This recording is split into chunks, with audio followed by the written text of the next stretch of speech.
Okay, so to be fair to Mr. HP, this particular hand, the one you see illustrated here, was a terrible piece of luck. He quite reasonably had a bet of 3,200 out there, and then he split. What did he do? He split aces. No, what the hell happened here? Oh yeah, he split threes, I think, and he ended up with absolute crap.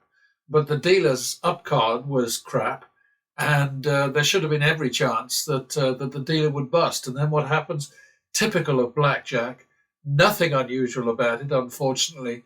But the dealer has 16 and pulls a five, and bang, that's 9,600 in the toilet. The thing with all these professional losers, though, is that they don't have a plan. Jason came to this game with 30,000, okay, which sounds like a lot of money, but his minimum bet is 500. His max was 4,500. That's not a wide enough spread to be able to cope with the kind of crap that came at him this time. And there was no reason for him not to just stop and just sort of say, okay, folks, this is not working. I'm going to, continue this, this video another time, another place, or another table, or whatever. But of course, what the professional losers kind of imitate is the situation that a lot of gamblers think of themselves as being in when they hit a mean streak, like Jason did in this particular session. They think, oh well, I've got to stick it out now because it'll get better. Things will turn any minute, and then I'll be able to catch up, and I'll be fine. What you have is all the choice in the world. You can stop anytime you want. That's what gagging is all about, getting up and going. You just sort of say, hey, this is not working. Doesn't matter about the mathematics, doesn't matter about anything other than self-preservation. But these guys don't have to worry about self-preservation because they will always get their money back, either in free play from the house or in sort of huge concessions, comps up the wazoo, all kinds of bribes to do as the house needs them to do to advertise gambling to the breathless world out there, And of course, above all, they're going to get their money back from Google at the end of the day in big checks that cover all their losses, and their losses are just an overhead, just a sort of cost of doing business. And nothing to worry greatly about. And it's when you see behavior like Jason's in this session, you realize that there is no similarity between the way these guys behave with their money, whether it's their money or not their money. That's another question, but let's assume it is. No connection between the way they behave and the way that people who actually are in jeopardy and can lose their money permanently with no checks to cover it, no help from the casino in getting back at least some of the losses in promotional chips and so on. So I really think that often these guys are just in the business of setting a bad example to reel in people who are kind of like on the brink. They might be reformed gamblers, recovering gamblers, or whatever.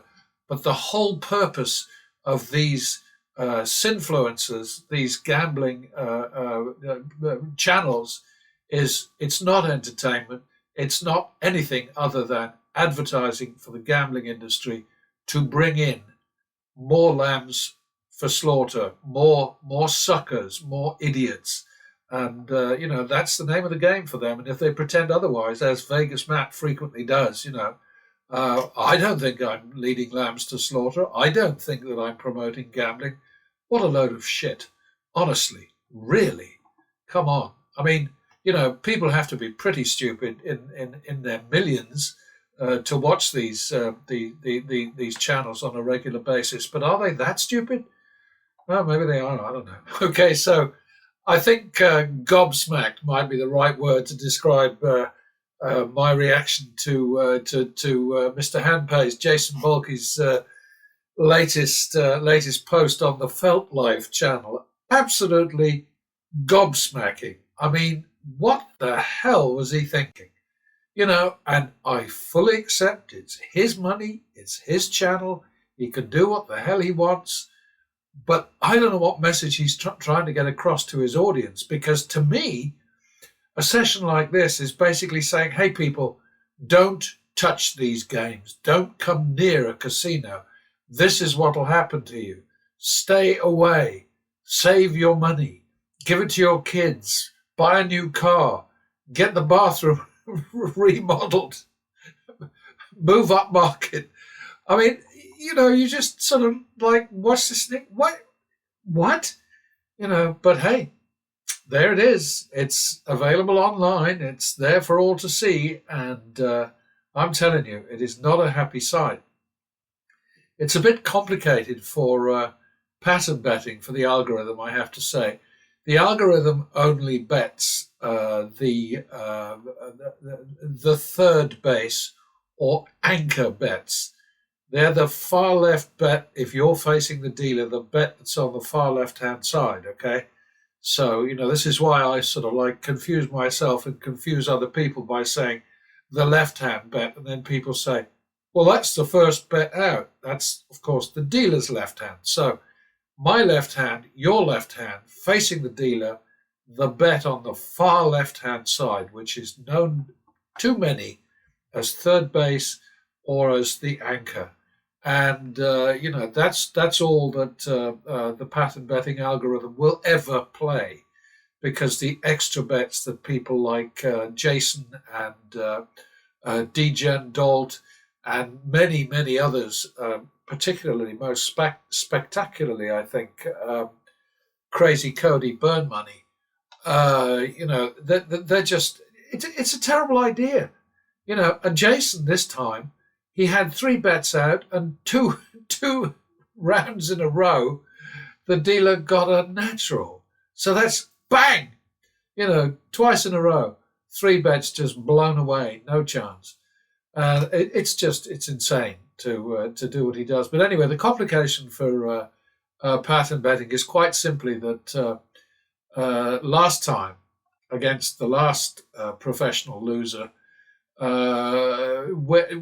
pattern betting ended up in a negative situation, which pattern betting simply does not permit. You go as long as the bankroll will permit you to go, and you have a bloody big bankroll, or you shouldn't be betting at all. So if we take this out here, then it plays on, and we end up with, instead of a loss of 51.7%, which is what the house advantage was in this data set, we end up with a teeny weeny player edge of 1.8%. And as far as I'm concerned, the right and fair thing to do is to play on next time. But for the sake of I don't know, just playing nice to Jason, I'm saying, okay, all right, fine. I'll just start with his sessions. But he just, I am honestly speechless, because look at this. Well, he lost 7,500 in his silly extra bets, which he loves so much. Luckily for him, a lot of them were pushes, washes. But look at this. The only way that I can score them, because I only have one column set aside for this, is that if he loses 2 extra bets, extra hands, then I have to put that down as a double loss, an N, as here, losing double. And that's the way I have to do it. So he lost 7,500. He lost 5 more of those extra bets than he won. He only won 1. I mean, for goodness sake. It's just, if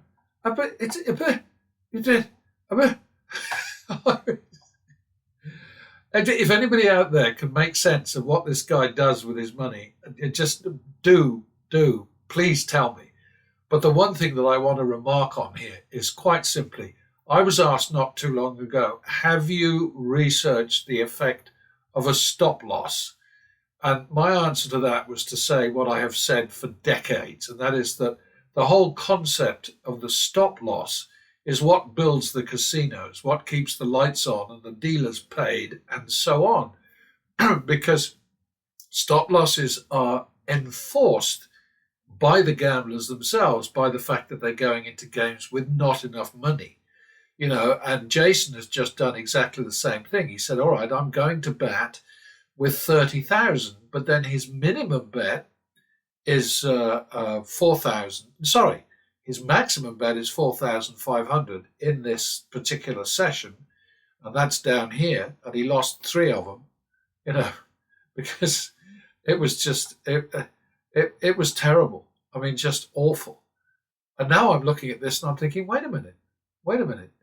He definitely had a bet out at some point, he had a bet out for 4,200.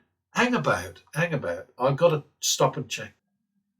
Yeah, I'm letting it all hang out here. I mean, when I get confused or whatever, I let you folks see it because I want you to completely accept that everything I do is completely transparent. What I was thinking of was this situation here. He put 3,200 down on one hand and then had to split out. I think he had a split and then a double down. And he lost 3 of them because the dealer caught a 5 to 16. So that was just awful. I mean, 9,600, bang, gone. And I was thinking that it was one of his silly extra bets over here, but it wasn't. He was stuck. He put 3,200 down on one hand, which is, sort of fine, because betting one hand is what smart people do, only one hand.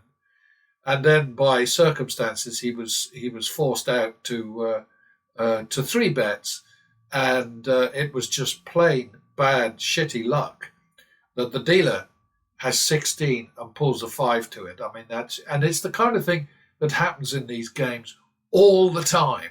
We all know that, But really, I mean, it did look like suicide here, because there is no reason why Jason couldn't say, okay, I'm going to stop right here and I'll resume this elsewhere. But of course, he has no plan.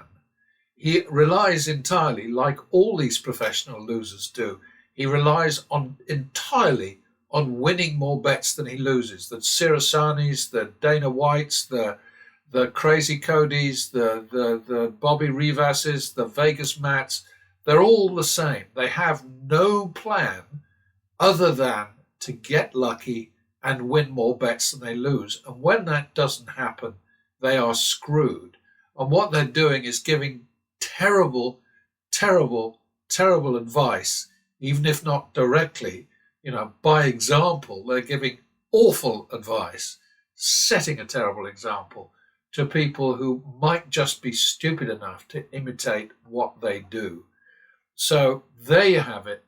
Sorry about confusion. Sorry about all sorts of things. I'm particularly sorry about the fact that Jason Bulkey has Mr. Handpay, Mr. Feltlife, has no conscience about betting like a prat.